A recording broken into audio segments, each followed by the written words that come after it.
Hello, amateurs, and welcome to another episode of Hot Topics. And I've got Dickon here with me today, and we are going to be talking about the new season structure in community rugby in England, and specifically about the cup competitions. So, Dickon, if you could just sort of walk me through what the new structure is and how the cup competitions have gone so far. Yeah, so the new structure basically reorganised the leagues at pretty much every level from national to down. And the idea being a flatter structure, less travel, and less matches, in fact, for the vast majority of teams. So in our case at London Cornish level 6, we went down from 26 league games to 22, and actually to implement a new cup that runs at the end of the season. Based on their premise that players actually want to play cup rugby. Okay, now I'm interested in this because it means ultimately, I guess, fewer games for most of the players. And I believe that we were probably playing too many games. Generally, I think more than most people wanted to play. So it does tick that box. But you're maybe suggesting that players really aren't interested in playing the cup at all? I think the vast majority aren't. And I think you've seen, somewhere near 100 walkovers in the first round of all of the cup competitions. And that was only after only two thirds of the teams had actually entered. Whenever a player may say to you, well, I'd love to play in a cup, and great, goes to Twickenham, great. When it comes down to actually being available for those cup matches, it's a lottery. And you're seeing it even at the higher levels. So Regional 1, where a team has won in the first round of their competition, even though they're carrying a victory into the next pool game, in the case of Regional 1, there are walkovers by teams that have won. They've withdrawn the next week, which demonstrates that the appetite for cup rugby is clearly not as advanced as the RFU believed it was. It's run by people who are still monitoring it as if it was in their day, and it isn't in their day anymore. The appetite for cup rugby dwindled with county cups. It dwindled with the vases and the intermediate shields and all those sort of things. And there was a reason they stopped playing those games.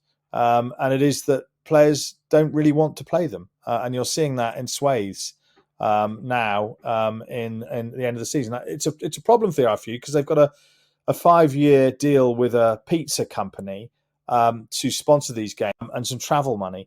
But the travel money doesn't compensate for anywhere near as much as some of the journeys some teams are having to make. So it is a challenge. Yeah, I mean, it's interesting because I'd like rugby to be available for everybody that wants to play it. So, but it sounds like that's very few people essentially now after the end of the league season. So, I mean, do you see, is there anything that you would change that might make it more appealing? It's difficult because the alternative is to restructure the structured season and sew the cup competition into the season.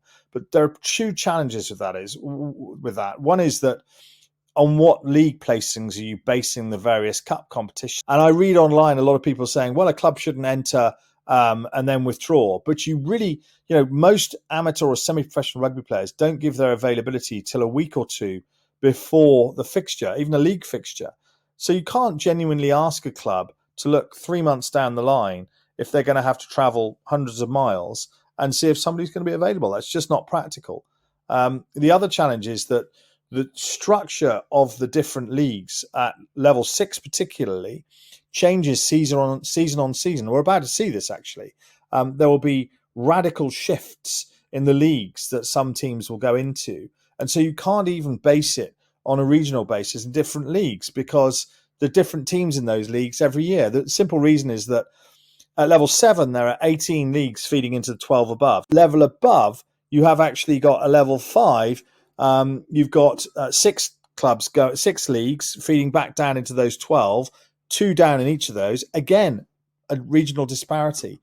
So that means you throw all the teams in the air at level 6 at the end of each season and rewrite the leagues. And you see, it's really difficult to base the cup on that. It is. I don't see a simple solution to this, but I do see that they need to stretch the regular league season out over a longer period so that players are not given what they had this season, which is some of them having 9 or 10 straight league games leading into the cup. And there's no hope on earth that amateur players will be able to sustain that on probably one or no nights training a week. So what do you think? Do you see a future for the cup? Do you think it can be a thing in the future, or do you think it should just be potentially scrapped? I would see it having a future in some form of Champions Cup, possibly at the season's end, if there are enough clubs keen to do it. But I really don't see a future for it at the lower levels. You're asking clubs that have been battered most of their season, in some cases, the bottom tier of each of the levels cups, is asking clubs that have spent most of the season getting battered to travel distances. And they're just not willing to do that. And I fully understand that. I really do. But clubs that have been winning most of the season, perhaps there is an appetite there for those clubs to enter some kind of system that allows an ultimate champion in each region. It's something that is really an afterthought. 15 minutes at the end of each council meeting, I understand, is often given over to the grassroots game, when the vast majority of people in rugby, playing rugby in England, actually play at the grassroots level and beneath the first team, and yet it's given almost no time. I think the challenge there is that we're looking at a world that is far removed from what's going on in the top divisions and in the Premiership game. And I feel like the time's coming for the RFU to recognise that and maybe give over management of the grassroots game beneath the national leagues completely to the divisional organising committees. I think that would make a lot more sense, and to give them the wherewithal to structure the leagues in their region appropriately. And so I do feel like a more regional approach to grassroots rugby is probably the path we're going to have to take. Yeah, I mean, I'm inclined to agree. That sounds like a very radical approach based on what we've seen historically. Do you think it could happen? Well, if it doesn't happen, I think we'll see a repeat of what happened in Lancashire over the last few years, where a whole chunk of clubs actually split away from the RFU. And I think the RFU need to understand the groundswell of opinion is running very strongly against them. We've got a tackle height. I think what the RFU ultimately is suggesting is something we should all support. But the communication of that and the way that it's been presented with a consultation, a series of consultation meetings, which is not a consultation, let's be clear. This thing's coming in come wind or high water. There's no consultation involved in terms of whether we had any choice about it. But it is the right thing, in my view, that it should come in. But it just gave another example of the RFU seemingly being disconnected with the groundswell of opinion at the grassroots game. And I feel that's something they can ill afford to repeat again after the implementation of the league restructure and the imposition of a cup. The anger in the room when I went to Richmond last week was directed at the communication less than it was around the actual change that was trying to be made, albeit it doesn't give us much time to try and implement it. I think we're going to see a challenge at the start of this next season, but it's something we've all got to run with, I think. Yeah, just on that, do you think it is the high tackles? Do you think it is a major problem in the community game? Because obviously it is nothing. No, I don't. I actually don't. But nothing like as bad as it was, and certainly we've seen a massive reduction in the number of concussions. But these things at London Cornish, but these things are anecdotal. And as somebody pointed out in the meeting I went to, one fatal injury is one fatal injury too many. And obviously, there isn't anybody in the game that wouldn't agree with that. And so, if this makes the game safer, then so be it. But it's going to be a rough period of transition, I think. And I also think we might see some people getting their heads in the wrong places as well, which might initially may see some form of uptick in the concussions before it comes down again. Yeah, absolutely. That's definitely a possibility. Okay, as we wrap this thing up, Dickon, have you got any sort of final thoughts that you want to add?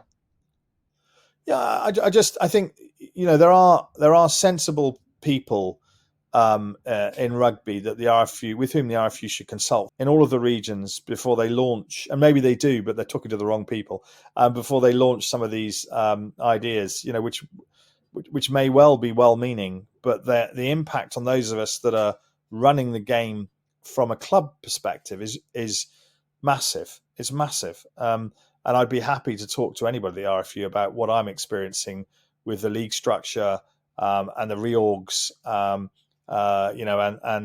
the cup, because I've been in the game a long time now, and I'm not sure what we're seeing is sustainable change. Okay, well, it's a really interesting topic for conversation. There's no doubt about that. So people listening at home, did you play in the cup? And if you did, how did you find it? Are you happy with the competition structure? And if not, let us know what you think could be improved in the comments down below. If you've enjoyed this little episode, then I'd appreciate a thumbs up and a subscribe if you haven't already. So it just leaves me to say, Dickon, thanks very much for your time today. Thanks, Tim. Take care. Cheers now.